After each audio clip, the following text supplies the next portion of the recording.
Oh, the White House saying case closed on the Mueller probe as the focus now shifts to investigating the investigators and how the whole thing started in the first place. You know, Attorney General William Barr is looking into the origins of the case. This as House Intelligence Committee Chairman, Democrat Congressman Adam Schiff, slammed Barr's review of Mueller's probe as politically motivated. And Schiff wants to now keep tabs on what the Attorney General says and does. Schiff sending letters to all the heads of our country's intelligence agencies, asking them to share with his panel any materials that are handed over to the Attorney General. Here's the congressman yesterday at an event in California, keeping up his calls for Mueller to testify before Congress. Bob Mueller said, I really don't want to testify, but he should.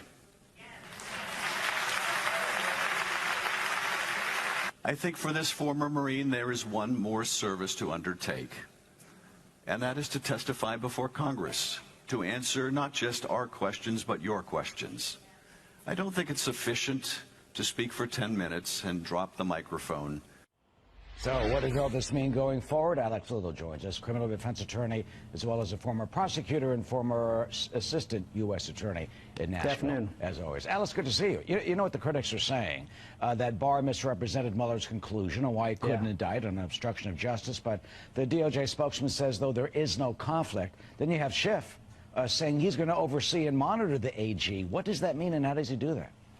Well, I think what Schiff is talking about specifically is he's concerned about this sort of IG or the investigation that the Attorney General says he's going to do of the investigation, and whether he's going to be able to sort of pull up some dirt to dirty up how it began or how it proceeded. But I think the real news this week, the only particular news, was the fact that Bob Mueller chose to make a statement. He didn't have to make a statement. Nobody made him do that. It certainly wasn't a mandate for his position.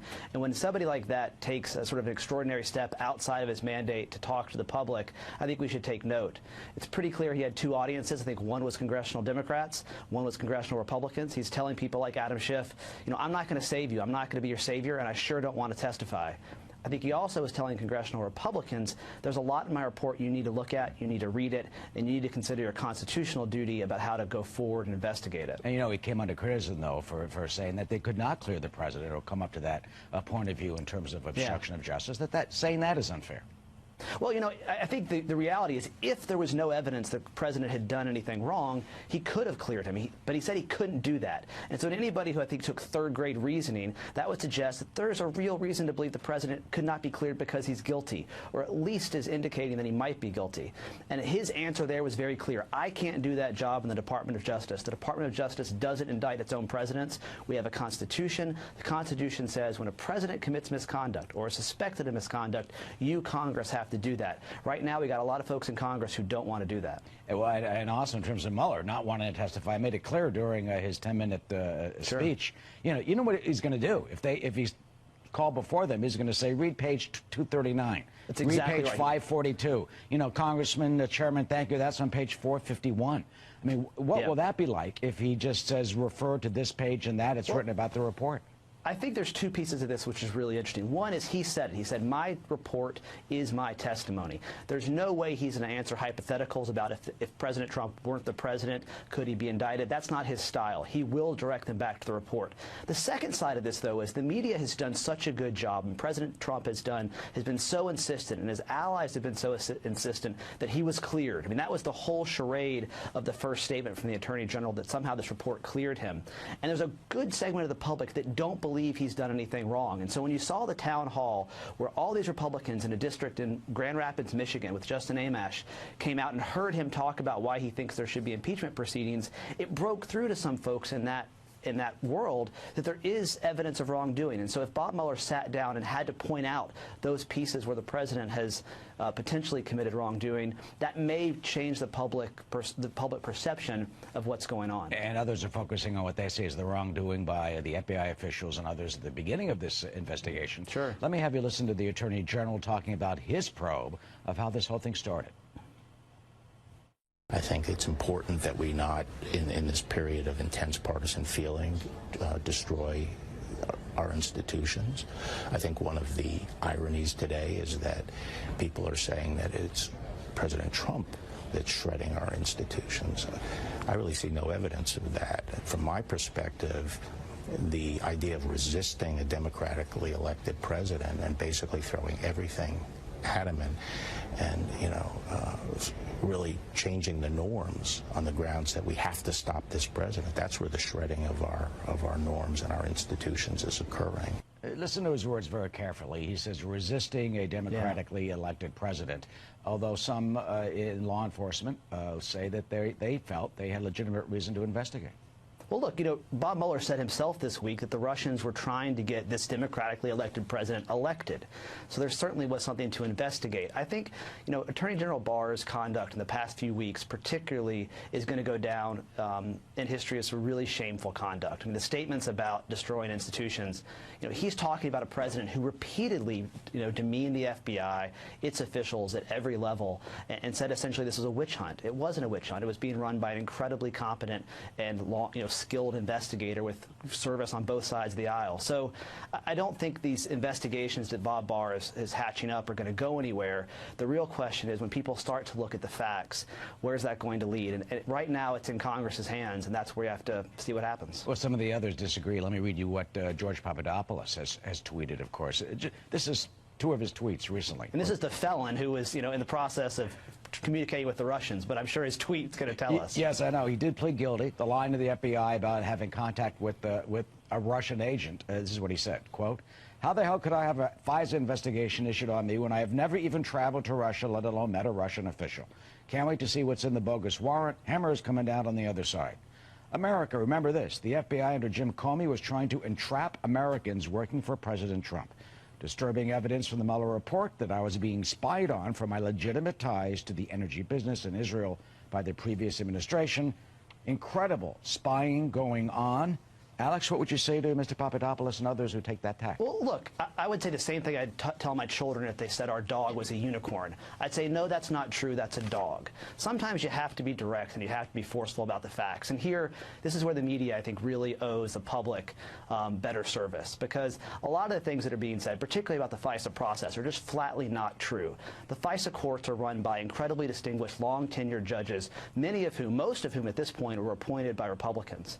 And so it's not as if they would allow some, partisan hack investigation of a low-level staffer. There were serious things going on. The Russians were trying to infiltrate the campaign, and the FBI and our counterintelligence services had not only a right but a duty to investigate that. So, George Papadopoulos, I'm sure he's going to say whatever he can at this point to make himself feel better and to sort of stoke up some sympathy. But the facts are this was a legitimate investigation. It's produced some really stunning evidence, and the public and Congress are going to have to deal with it. Yeah, and quickly, you've actually prepared a FISA I have, warrant. yeah. So what is it like? How many pages is that? And can someone who wants to go get after Trump, can they just get a judge to sign off? You can't just get a police officer to run down the street and get a FISA warrant. These are incredibly detailed, the most sophisticated application required in government investigations. It's 400, 500, sometimes 1,000 pages of documents you've got to prepare for a very tenured senior federal judge who knows what they're doing. It goes through multiple layers of review at the Department of Justice.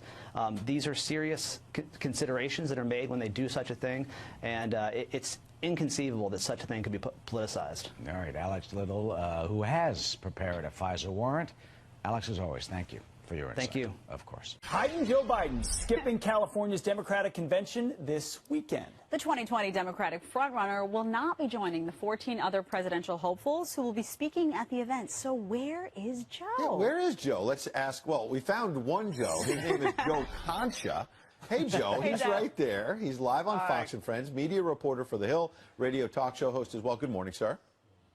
Good morning. Call me Conch so we don't confuse things. Yeah. Okay, So, Joe. Conch, where in the world is Joe Biden? Is this a smart strategy for Democrats? I mean, I get that he doesn't want to answer maybe some difficult questions in the early days that the left wants him to answer. But if you survive the primary with sort of this rope-a-dope strategy, what happens in the general? In the general, we'll see what happened with Hillary Clinton, Ed, and you followed Hillary Clinton. on that campaign. You remember August of that year, she only did a handful of campaign events while Donald Trump outworked her 3-to-1, 4-to-1 in terms of rallies, and that's what began to turn that race around. Look, that's a long time away, but Joe Biden playing it safe at this point tells me that he's not confident in terms of the answers that he'll give and this tightrope that he has to walk between appeasing the left wing of the party and what they want in terms of impeachment, what they want in terms of 16-year-olds voting or the Electoral College being gone or prisoners being able to vote, all those things. He doesn't want to answer those questions, but he's going to have to when we get to the debates later this month. He's going to be on a stage, and that's when the whole ball game begins, guys. Well, here's, go ahead. Now, check out this quote from Alexandra Gallardo-Rooker, chairwoman, the California Democrat chairwoman. So, I want to get your response. Vice President Biden called me personally on Wednesday. We had an 11-minute conversation. He wanted to be here, but he's being pulled all over the place, as many of our top candidates are. And what he wanted to express to me is that California was very important. He's been there. He will be here many times. This sounds like the most ridiculous explanation to me, Joe. Although I do think it's smart because he's very gaffe prone. He has a huge lead. And I think they figure the less Biden talks, the better. That's probably a good thing given his past. Certainly, he's been a horrible candidate, guys. Remember, I think the last time he ran, he got 1% of the vote in Iowa. He's run several times before and hasn't finished higher than 7th. And as we've seen, he's not Barack Obama in terms of the way he presented himself on stage and at rallies. He's not Donald Trump in terms of being able to connect with people on a very real and authentic level. So Joe Biden's the front runner because of name recognition, because he was vice president, because people want a safe choice. But safe doesn't win. Mitt Romney was a safe candidate. John McCain was a safe candidate. John Kerry was a safe candidate. And obviously Hillary Clinton was a safe candidate. Safe doesn't win. Bold wins. You have to have a message. And Joe Biden doesn't have one right now outside of, let's get things back to, let's make America normal again. No, that doesn't put food on the table, guys. I'm sorry. So when's the next time that Joe Biden will be forced out of hiding? Will it be the debates? Yeah, I think in 4 weeks he's going to have to show up for that, right? But otherwise, as Ed mentioned, he hasn't done any real interviews yet. I mean, if you want to call taking questions from Joy Behar tough questions, no, I don't think so. So he's going to have to do the 60 minutes. He's going to have to sit down with the Chris Wallaces and Ed Henrys and Brett Bairs of the world, and he's going to have to start defining who he is. After 40 years in politics, I still don't know who Joe Biden is at this point, outside of a guy that has failed up to the position that he's in now. Well, he ain't hiding, Joe Concha. He came out early on Saturday. Swinging, bold, confident. We like it, Joe. Thanks a lot. Thanks. Oh, no, thank you. It was tough getting here with the traffic, but we did get here. And we made it. All good.